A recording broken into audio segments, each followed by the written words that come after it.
Praise the Lord. Manatili po kayo nakatayo at tayo po idako sa salita ng ating Panginoon. Maipagbukas po kayo sa Ephesians chapter 1.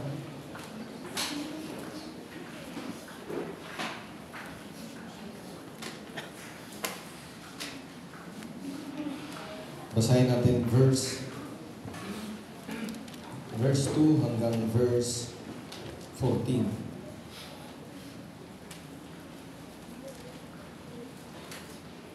Sumainyo nawa ang biyaya at kapayapaan mula sa Diyos na ating Ama at sa Panginoong Kristo.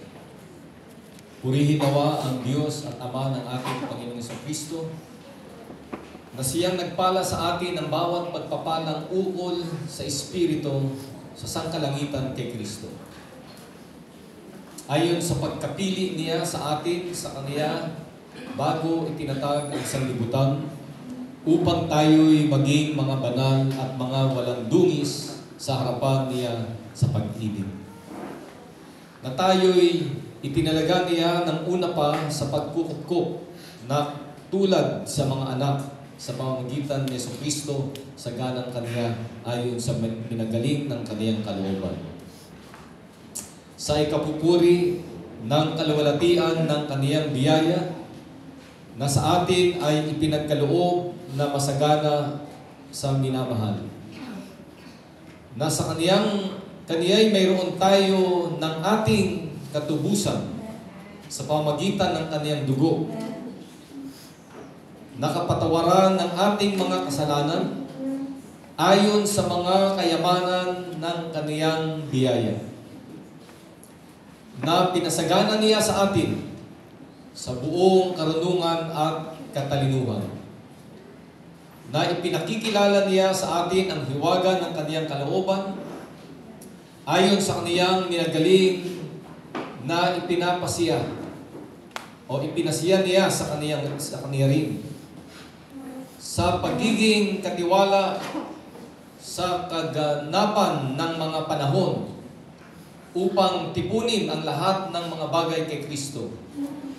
Ang mga bagay na nangasa sa kalangitan at ang mga bagay na nangasa ibabaw ng lupa, sa Kaniya sinasabi ko. Tayo rin naman, sa Kaniya ay ginawang mana na itinalaga na niya tayo ng una ayon sa pasiyan niyang gumagawa ng lahat ng mga bagay ayon sa pasiyan ng Kaniyang kalooban. Upang tayo'y maging kapurihan ng Kaniyang kaluwalhatian, tayong nagsiasa ng una kay Kristo. Nasa Kaniya'y kayo rin naman pagkarinig ng aral ng katotohanan ng Ebanghelyo ng inyong kaligtasan, nasa Kaniya rin naman mula nang kayo'y magsisampalataya ay kayo'y tinatakan ng Espiritu Santo ni pinangako. Ulitin ko yung verse 13. Balik niya.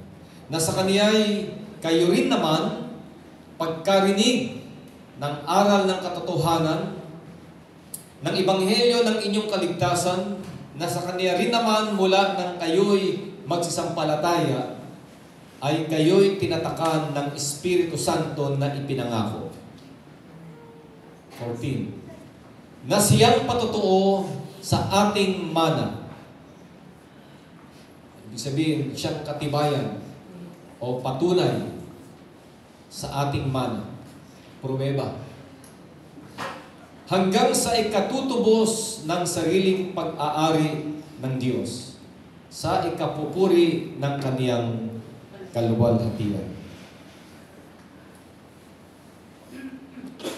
Last verse, Philippians chapter 4, verse 19.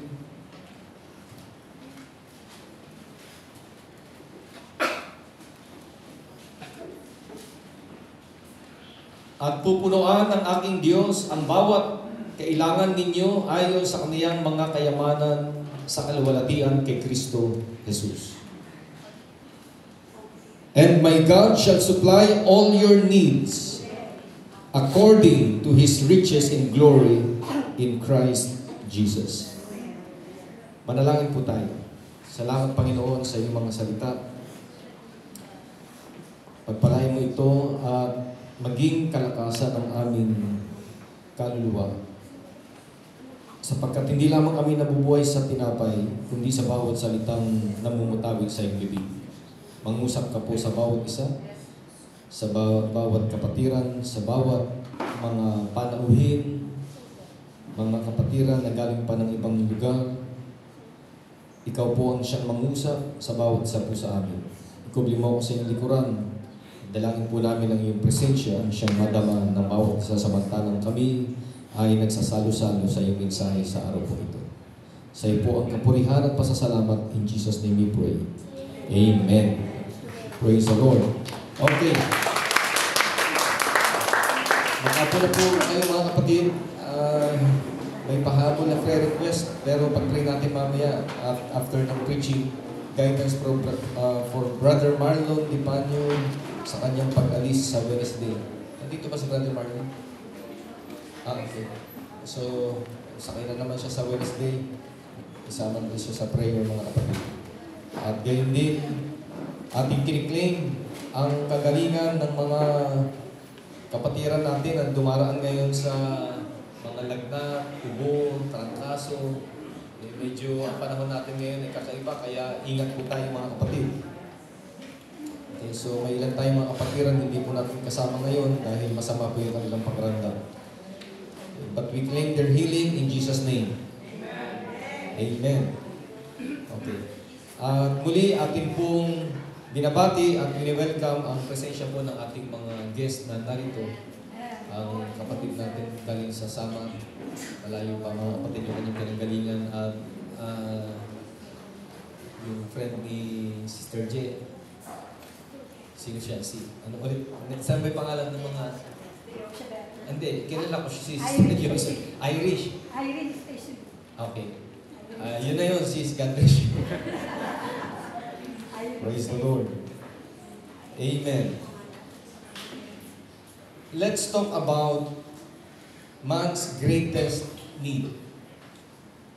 Marami po tayong mga pangailangan sa buhay mga kapatid. But we need to identify ano ba yung need doon sa want. Pinag-aaralan po ninyo ito sa school. Okay? Na-identify natin ano ba yung mga needs, ano ba yung mga wants ng tao. Okay. Ano ba yung needs? Something that is essential, necessary. Hindi ka pwedeng mabuhay na wala nito. Okay? When we say wants, ito yung mga bagay na dinidesire natin, pero pwedeng meron, pwedeng wala. Pwedeng meron, pwedeng wala. Ang problema sa panahon po natin, we fail to recognize ano ba talaga yung need at ano ba yung want. Minsan ay ginagawa nating need yung want, at kung alin yung want, ang ginagawa natin, ito yung need natin. Pero hindi po natin ito pwedeng pagbali-balik ta rin mga kapatid. Dahil may mga mahalagang bagay sa buhay na kinakailangan natin in order to survive. In order for us to exist. Yung mga need na yon, yung mga needs na yon ay kinakailangan ma-meet po natin. Or else, hindi po tayo mag-i-exist or hindi po tayo makasurvive. Isang halimbawa, ano ba yung ating mga primary, mga basic needs in order for us to survive? Na hindi pwedeng wala nito, mga kapatid. Okay. Oh. Food, clothing, and shelter, actually, secondary na yun. Pero yung primary need ng tao para siya'y mabuhay, number one is what? Hangin. Okay, hangin. Tama? Hangin? Sinong sasabi ni hindi yan basic pastor? Huwag ka nang huminga na yun. Subukan mo.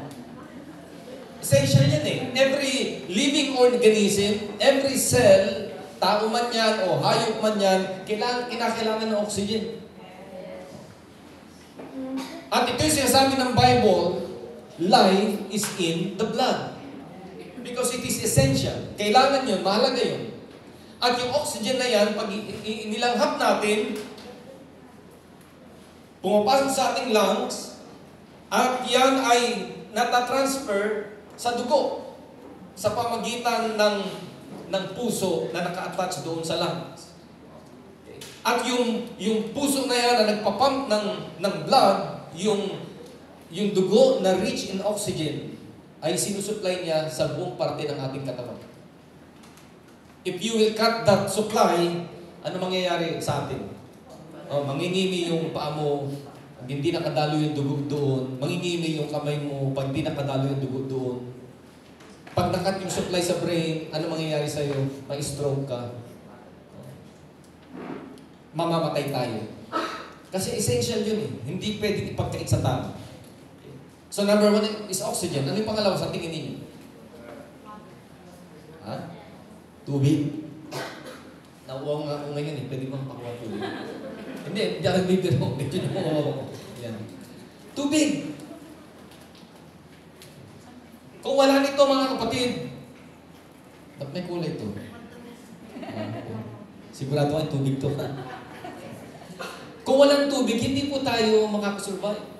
Excuse me. Napakalaga po ng tubig. At hindi nyo ipagpapalit ang isang basong tubig sa isang barang ginto kapag nasa disyerto ka. Hindi ka makakasurvive. Pwedeng walang gold. Sa'yo na yung gold bar mo. Pero yung tubig, hindi ko pwedeng tanggihan yan, lalo pat nasa disyerto ka. So water is very essential. Napakalaga nito. Need po natin ito. Ano pa? Ano pa? Air, water, ano pa? Sinasabing food. Okay? Tama, food. Pero actually, nutrients ang kailangan natin. Doon nakukuha sa pagkain. Ngayon, hindi natin masama sa sinasabing pagkain kasi hindi lahat ng pagkain need mo. Tama, mali? Yung mga nag-aaral dyan, di ba? Hindi lahat ng pagkain need po natin. May mga pagkain, kinakailangan natin yung nutrients niya, yung sustansyang nasa kanya, pero pag yun ay lumabis na, hindi na need yun. Okay? Hindi na need yun. Di ba kailangan natin ng carbohydrates? Di ba? Kasi carbohydrates will make you what? Go food yun eh. But too much carbohydrate, hindi na siya nagiging need. Labis na siya. Kailangan ba natin ng fats? Essential yun eh, yung fats. Kasi kailangan ng fats para ma-breakdown mo yung ibang mga nutrients din. Pero pag sobrang fats, hindi na healthy yung mga kapatid. Okay? At kadalasan, kumakain tayo ng mga pagkain base sa ating wants. Hindi dahil need po natin yun. Nakukuha niyo ba? Kasi bago tayo pumunta rin sa spiritual message ngayon, dito muna tayo sa physical. Para maintindihan natin kung sa physical nga mahalaga eh. Di ba? How much more pagdating sa spiritual na bagay. So essential ang air, essential ang water, essential ang food. Pero kinakailangan ma-define natin, totoong essential ba yun? Totoong need ba yun? Kasi kumakain tayo base sa ating wants. Kaya maraming may sakit sa atin. Kung ano-ano pinagbibintangan natin, bakit tayo may sakit? Sinasabi natin, gawa ng panahon, malamig ang panahon. Sinasabi natin, siguro may nainggit sa akin, kaya nabalis ako. Kaya... Nabati. Ha? Nabati. Nabati. Kaya masama pakiramdam ko kasi ganito ang dahilan. Pero mga kapatid, karamihan, kadalasan ang dahilan ng problema sa katawan ng tao, ang binibigay niya kasi hindi yung need niya, kundi yung kanyang wants. Ang sinasatisfy natin, yung ating pleasure. Ang sinasatisfy natin, yung ating desire. Hindi natin kinakatagpo yung talagang pangailangan ng ating physical na katawan. Kaya kahit labis na, yun pa rin ang tinitake mo. Okay, tumitig sa akin ng masama. Ganyan talagang nangyayari. Kasi once gusto natin sarap yung lasa Di ba? Pero mo, 2 cup na kanin, ang ulam mo pansit. Ang dessert mo ay biko. Tapos, meron kang 3-in-1 coffee. Lahat yun carbohydrates. Need ba yun? Hindi, once yun. Kasi masarap sa panlasa, masarap sa, di ba? Masarap nahanap mo. Hindi yun natin sinasabing masama yun. Kaya lang, ang need, kapag na-supply na at na-meet na yung kanyang pangangailangan, meron pang ibang need na kailangang matugunan. Okay? So, air, water, nutrients, food, okay? Ano pa yung kailangan natin? Secondary. Shelter. Kailangan natin yan. Kung walang shelter, uulan, aaraw, ano mangyayari? Ngayon lang, malamig yung panahon Maraming natetempt sa atin kasi ang sarap ng pakiramdam, di ba? Buksan yung bintana. Tapos magdamag, yun, doon tayo tinatamaan. Doon tayo sinisipon, doon tayo umihina yung ating resistensya.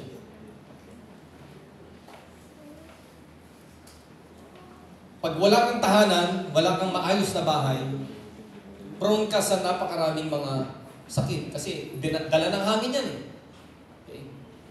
So shelter, ano pa? Damit. Damit. Kailangan natin yan mga kapatid. At least dito sa atin sa Pilipinas, ang klima natin ay katamtaman, mainit, paminsan-minsan malamig. Pero yung ganitong suot, kahit malamig, okay na, di ba? Pero sa ibang bansa, kung nakarating na kayo ng ibang bansa na merong yelo, ay hindi uubra ito. So meron silang pang summer, meron silang pang winter, meron silang pang spring na damit. Iba-iba presyo nun. Kaya pag out of season, sale, nagmumura.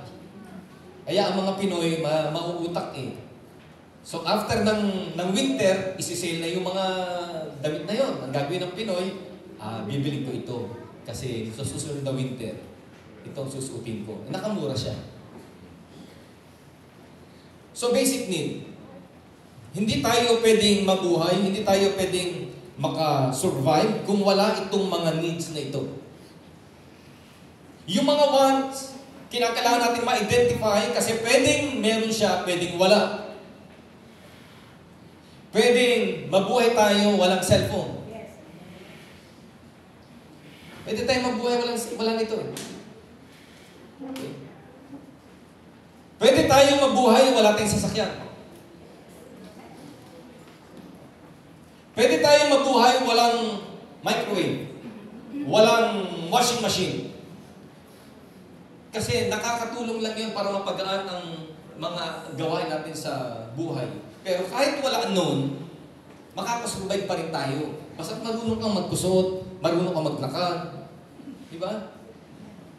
So secondary yun mga kapatid. Ayun, pinapakita ko lamang sa inyo.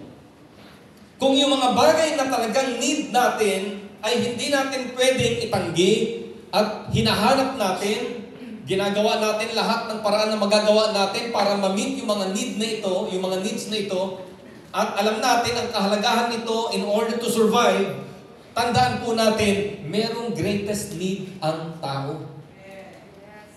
At yung greatest need na yan, hindi lamang yan hanggang dito sa lupang ito. Yung need na yan hanggang doon sa kabila. At kung ating isa-summarize yung need na ito, alam niyo kung ano yung need na ito? Spiritual salvation. Yeah, spiritual salvation, yes, ayun yun. Pero isa-summarize natin sa single word, what is this need? What is that need? God's word. To be saved. Kailangan mo yan dito, kailangan mo yun sa kabila. And what's that? The word The Word of of God. God. Yung Word of God, ang siyang tutugon para ma-meet mo yun. What is that greatest need? Salvation? Faith in God first, Lord. Okay, sit it na. That greatest need is life. Di ba, yan din naman kailangan natin dito eh. Di ba, mabuhay. Kaya lang, isupply mo man lahat ng need mo sa mundong ito, mamamatay ka pa rin. Mag-take ka na ng maraming vitamins, kumain ka na ng maraming masustansyang pagkain, mag-exercise ka, ano pa, uminom ka ng maraming tubig, mag-inhale, exhale ka, may hangganan pa rin ang buhay ng tao. Ang tao ay namamatay. Ang tao ay pumapanaw.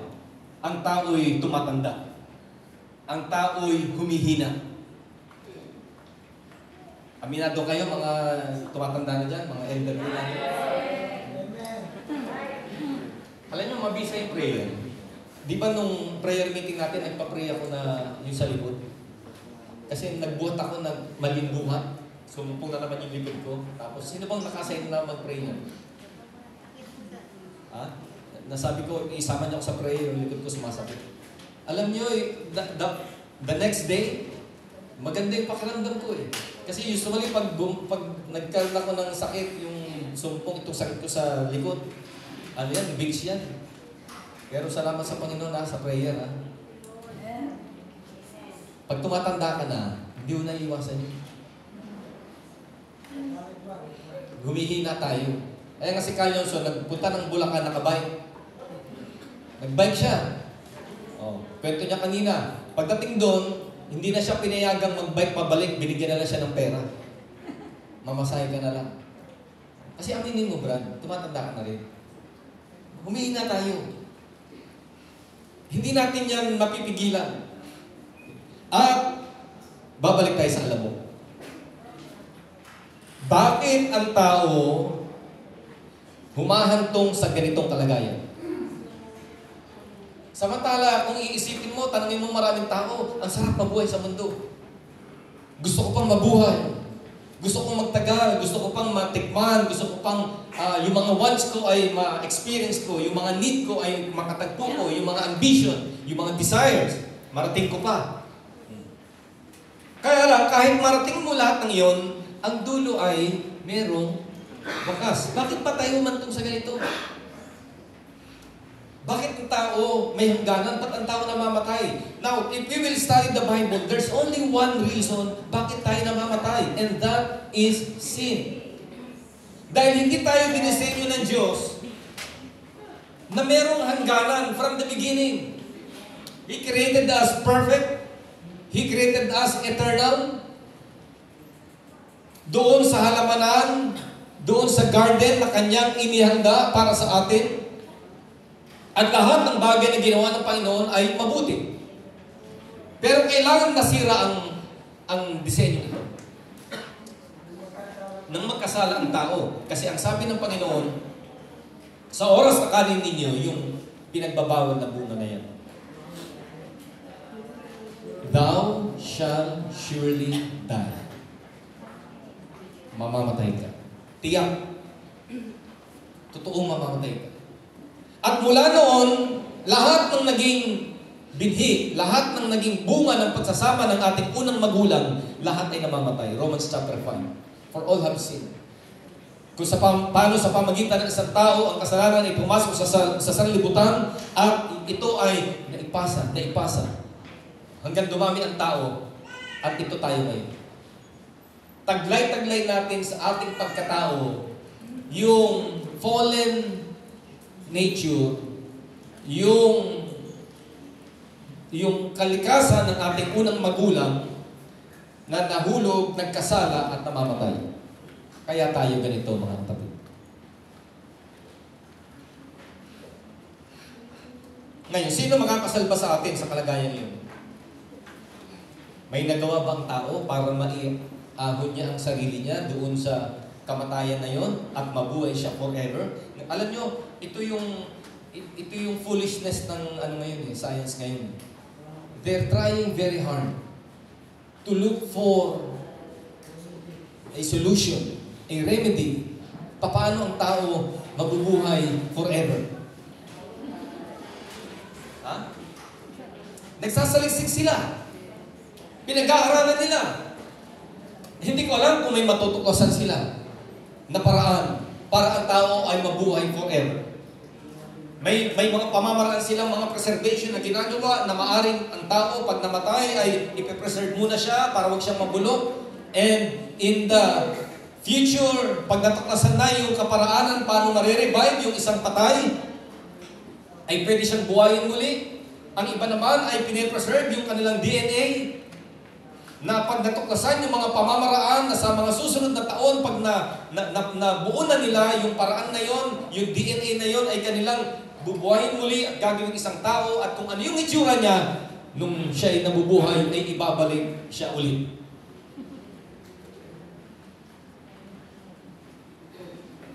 But it's very impossible. Alam niyo bakit? Yung make-up po natin is not designed to live forever. Dahil ito po ay sinumpa. Ito po ay itinalaga na doon sa pagkasira, sa pagkabulok. So ano man ang gawin natin, mga kapatid, yung need to live, hindi natin kayang tugunan at tandaan po natin yung greatest need na ito, tanging Diyos lamang ang makapagbibigay. Siya lamang. Bakit? Siya yung originator eh. Siya yung source. Siya yung pinagmulan ng buhay.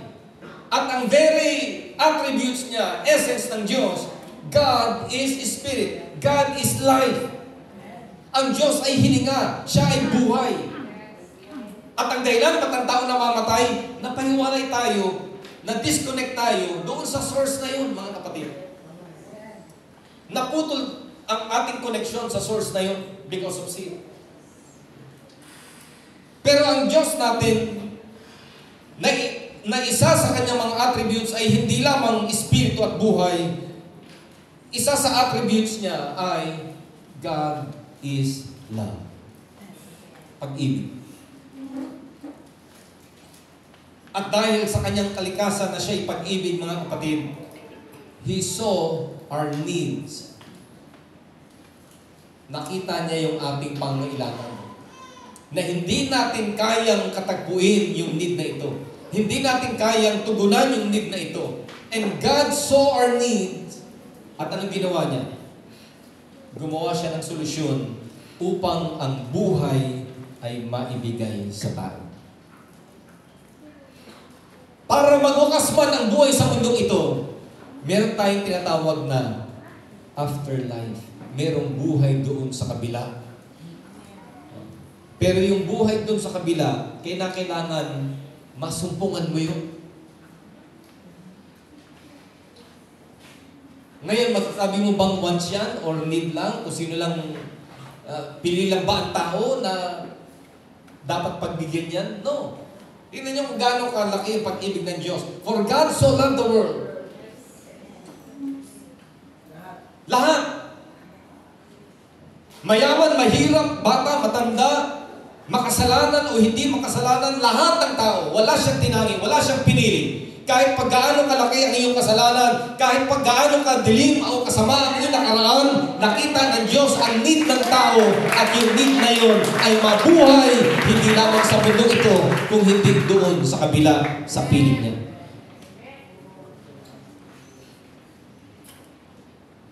Sa tingin ninyo, need yan?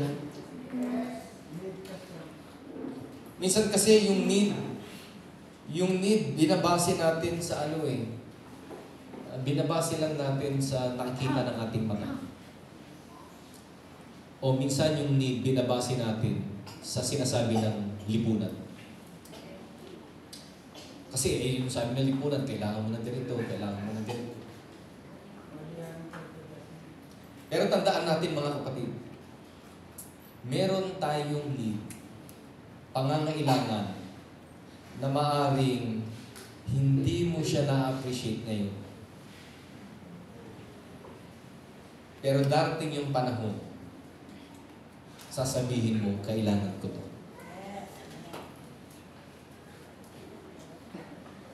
Bibitawan ko itong salitang ito. If you don't need Jesus today, if you don't need Him today, you will need Him tomorrow.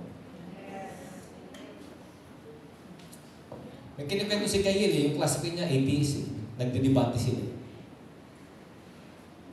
Hindi niya nakikita na kailangan ng Diyos. Hindi ako naniniwala dyan sa Diyos.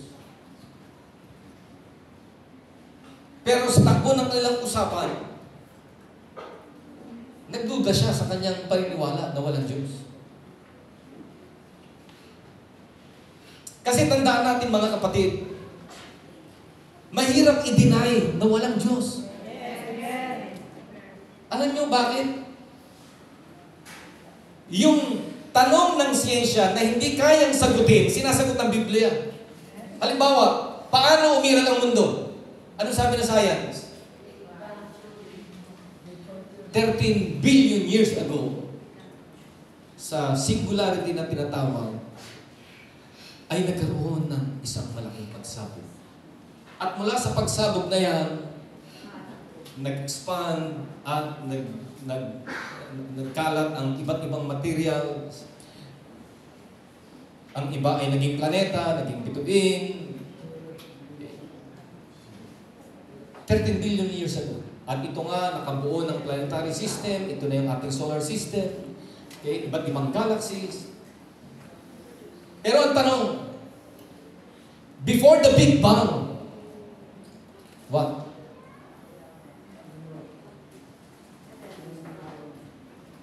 What caused the Big Bang?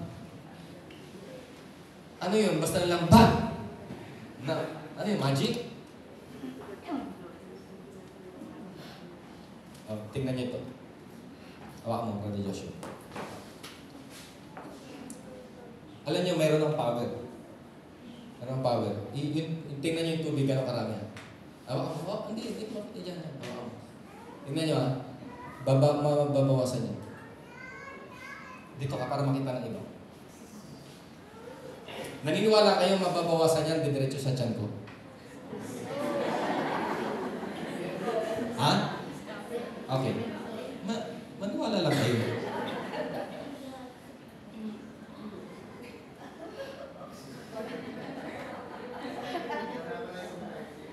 Ba? Bawasan? Okay, buksan mo.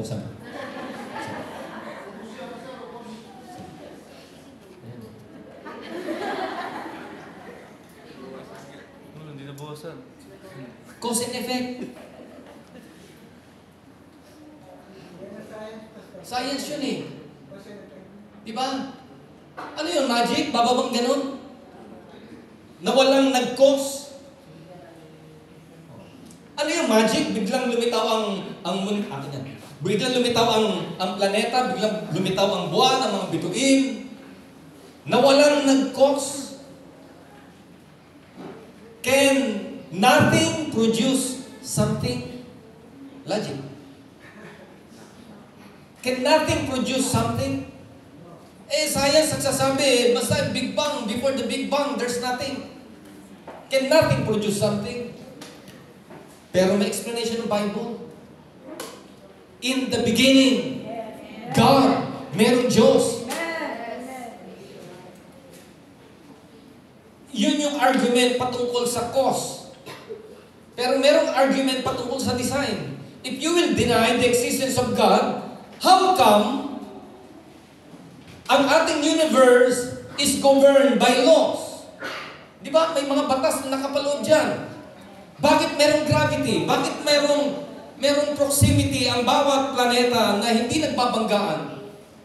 Bakit merong 365 and 1/4 days ang pag-ikot ng mundo sa araw? Bakit 24 hours ay nag-i-spin ang Earth at nagkakaroon tayo ng night and day? Bakit merong mga saktong distansya na kapag inuro mo ng konti ang mundo, palayo sa araw ay lalamig at magyayelo tayo. Pero pag inuro mo ng palapit ng 1 metro lang, tostado tayong lahat. Bakit? Bakit? Very precise.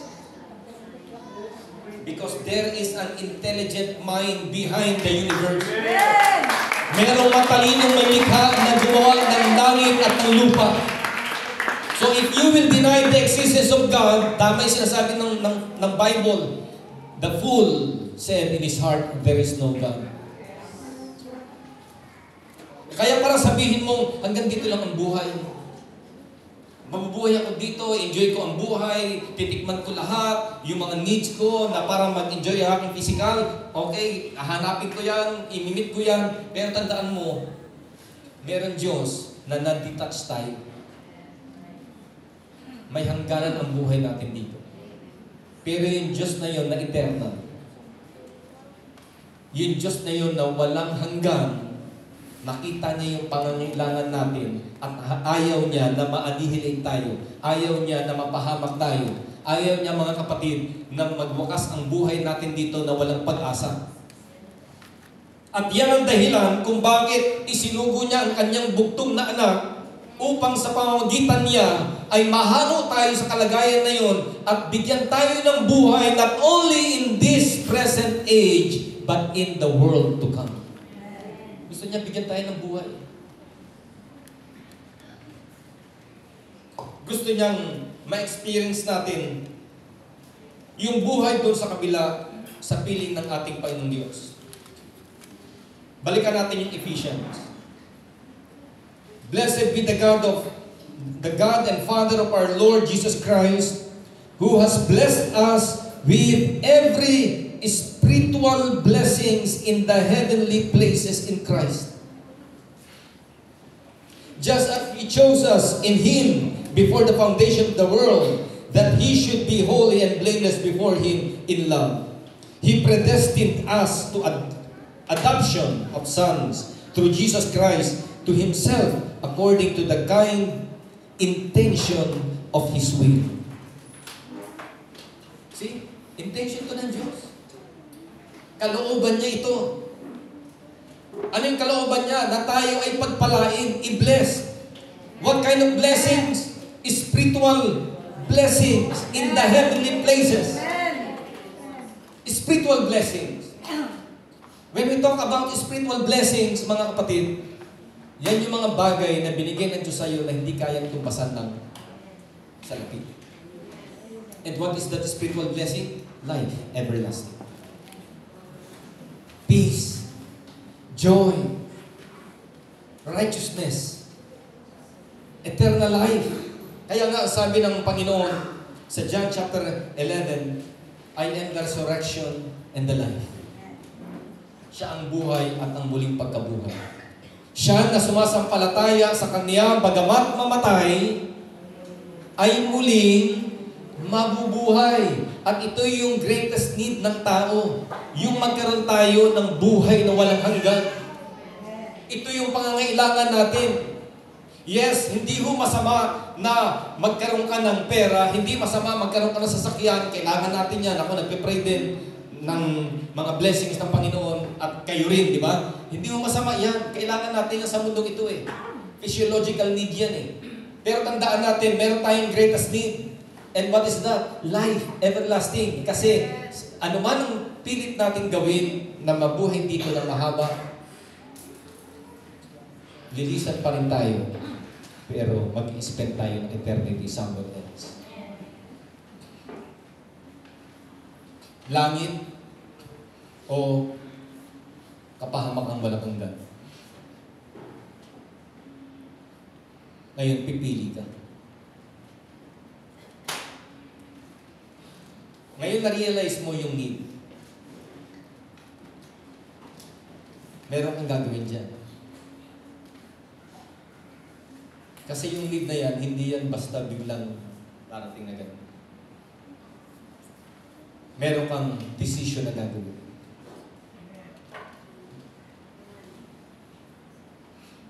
Isang illustration. Sino na sumasakit yung tuhod? Nirarayo. Okay, sakit yung tuhod nyo. Alam niyo na ba anong dahilan? Anong dahilan, Sister Tess?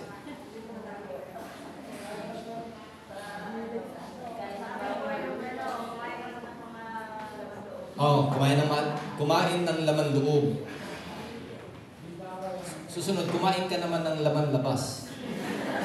Okay. Kumain ng laman loob, marami kang kinakain ng laman loob, kaya sumasakit yung tuhod. Kung yun yung sabi ng doktor, ha? Okay. So, merong need. Anong need? Matanggal yung sakit ng tuhod. Ano sinabi ng doktor para maalis? Ano sabi ng doktor para maalis? Avoid at damihan mo ang kain nito. Ito ang kainin mo. Kaya lang, Dok, hindi ko type yung lasa.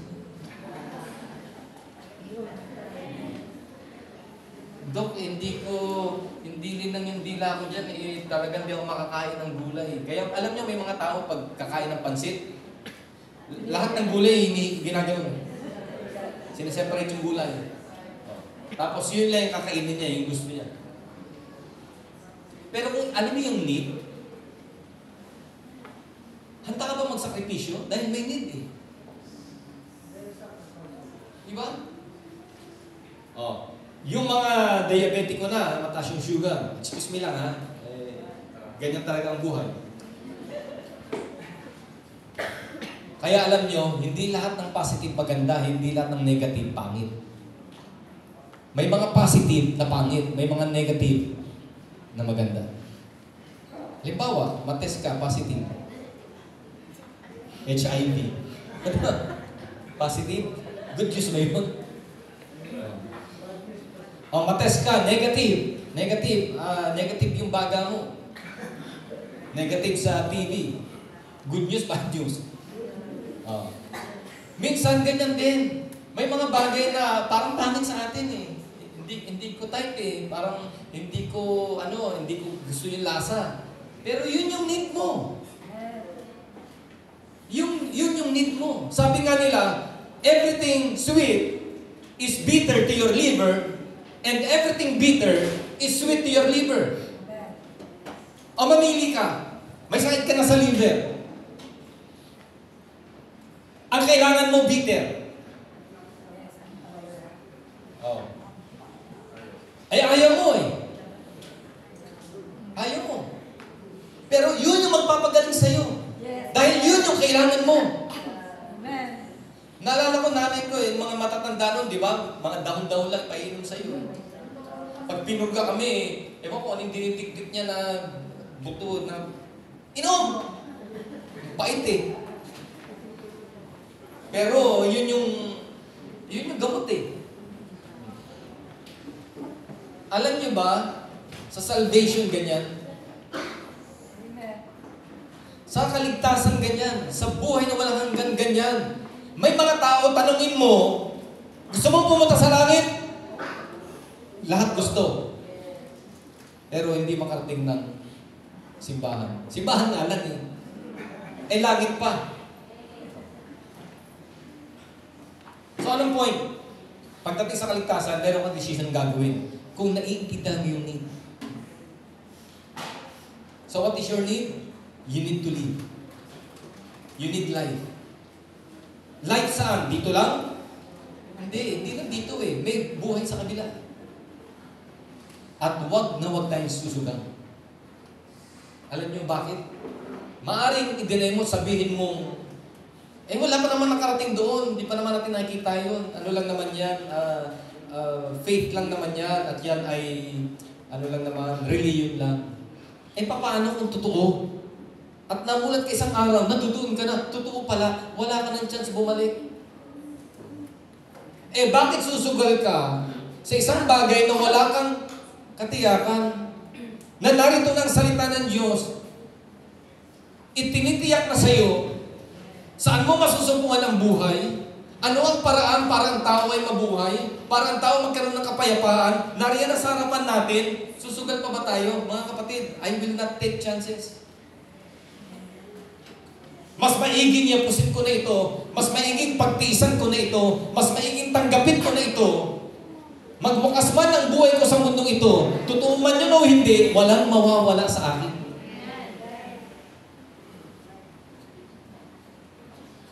Kaya po, ang mensahe ng Panginoon ngayon, nakita ng Diyos yung ating need. Nakita niya yung mga kailangan natin. At ang maganda sa Diyos natin, ito po ang maganda sa Diyos natin. Binasa natin kanina sa Philippians chapter 4 verse 19. God supply all our needs according to His riches in glory. Alam niyo ibig sabihin niya? Needs. Hindi lang yung need sa buhay sa kabila, pati yung need natin dito. Ngayon ito maganda dyan. He supply all our needs according to His riches. Para maintindihan niyo yan, ganito. Lahat naman tayo dito, hindi naman tayo mayaman eh. Simple lang tayo. Diba? Minsan wala, minsan meron, minsan meron, minsan wala. Di ba, ganyan naman tayo. Tayo mga magulang, paano tayo mag-supply sa need ng pamilya natin? Di ba, ayon lang sa ating kakayanan. Di ba, ayon lang sa ating kakayanan. So, kung ang budget na binigay sa iyo ni Mr. ay 1,000 per week, yung need na sinusupply mo, nakadepende doon sa 1,000. Kaya iniisip mo na, 1 kilong bigas na end of day. Tapos, ano ba yung mga dilata na pwede? Ano yung mga ulam? Di ba? Noodles, tuyo, dilis, lahat ng mura. Dulong. Kasi pinabudget mo lang doon sa 1,000 pesos. Pero pag pinagpala ka na, ang binigay na sa'yo yung budget ay 2,000. Di ba? Medyo iba naman yung susupply mo. Pag 5,000 na, yan puro ano na, hamon, relleno, lahat na masasarap, lechon, steak, may pera na eh. According to His riches. So yung pagsusupply natin ng need, minsan nakasalalay doon sa ating kakayanan.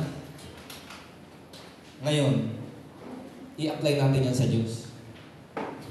Gaano pa kayaman ang Diyos? Gaano kayaman ang Diyos? Sino ba may-ari ng mundo? Meron bang bagay na mahirap sa Panginoon? May mga bagay ba na hindi kayang ibigay sa iyo ng Diyos? Kaya alam nyo, ang Panginoon na nakakakita ng ating pangangailangan at kung ano yung ating need, kaya niyang isupply. Huwag mo nang tanungin kung papaano, dahil ang Diyos may sariling kaparaanan na hindi ayon sa kaparaanan ng tao. At yung need na nakita niya, hindi lang yung salvation mo, hindi lang yung buhay mo sa kabila, even your needs dito sa panahon ito. Kaya nga sinasabi ng Bible, huwag magkalumihanan ng inyong puso. Huwag kayong ma-anxious, huwag kayong mangamba. Di ba? Sa bukas, kung anong inyong kakanin, kung anong inyong iinumin, kung anong inyong dadampin. Bakit sinasabi ng Panginoon, huwag tayong mag-alala? Kasi tandaan natin, lahat ng need natin is actually nariyan na eh. Nariyan na eh. Kinatagpo na yan ng Panginoon eh. Hahanapin mo na lang.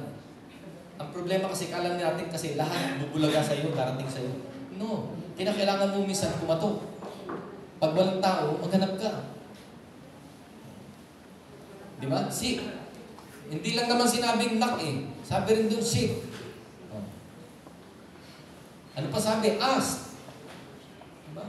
At